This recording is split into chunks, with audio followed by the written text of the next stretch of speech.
भगवान परशुराम भगवान विष्णु के छठे अवतार हैं। उनके पिता का नाम जमदग्नि और माता का नाम रेणुका है। वे अपने 4 बड़े भाइयों व माता पिता के साथ गंगा नदी से कुछ दूरी पर बने अपने आश्रम में रहते थे। सबसे छोटे परशुराम अपनी माता के सबसे प्रिय पुत्र थे। भगवान परशुराम अपने माता पिता की आज्ञा का अक्षरशः पालन करते थे और उनके प्रति अथाह श्रद्धा रखते थे। एक दिन की बात है, माता रेणुका हवन पूजन के लिए गंगा तट पर जल लाने गई।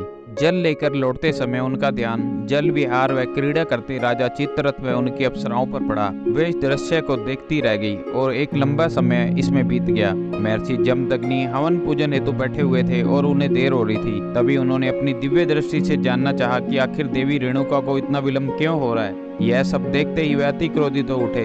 जब तक देवी रेणुका आश्रम पहुंची तब तक हवन पूजा का निश्चित समय निकल चुका था और महर्षि जमदग्नि आग बबूला थे। क्रोध में उन्होंने अपनी पत्नी को मर्यादा विरोधी आचरण करने हेतु दंड दिया। महर्षि जमदग्नि व माता रेणुका के सभी पुत्र वहां उपस्थित थे।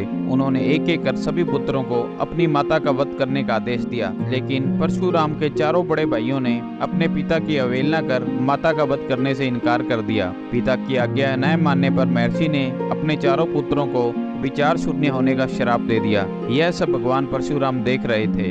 तब महर्षि ने अपने सबसे छोटे पुत्र परशुराम को माता का वध करने को कहा। तब भूत भविष्य जानने वाले परशुराम ने बिना एक क्षण व्यतीत किए अपनी माता का सिर काटकर उनका वध कर दिया। यह देखकर महर्षि जमदग्नि अति प्रसन्न हुए और उन्होंने परशुराम से 3 वरदान मांगने को कहा। तब इन सब बातों को पहले से ही जानने वाले भगवान परशुराम ने 3 वरदान मांगे। पहला वरदान, माता रेणु पुनर्जीवित हो और उनके 4 भाई स्वस्थ हो जाएं।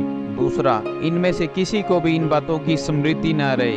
और तीसरा, वे दीर्घायु व अजय हों। भगवान परशुराम की यह बातें सुनकर महर्षि जमदग्नि को अपने क्रोध का एहसास हुआ। तथास्तु कहकर उन्होंने अपने पुत्र को 3 वरदान दे दिए। महर्षि जमदग्नि समझ चुके थे कि कोई भी पुत्र ऐसी अपनी माता का वध नहीं कर सकता जब तक कि वह भूत भविष्य जानने वाला ना हो। उन्होंने मन ही मन ऐसे पुत्र धन की प्राप्ति के लिए भगवान विष्णु को प्रणाम किया।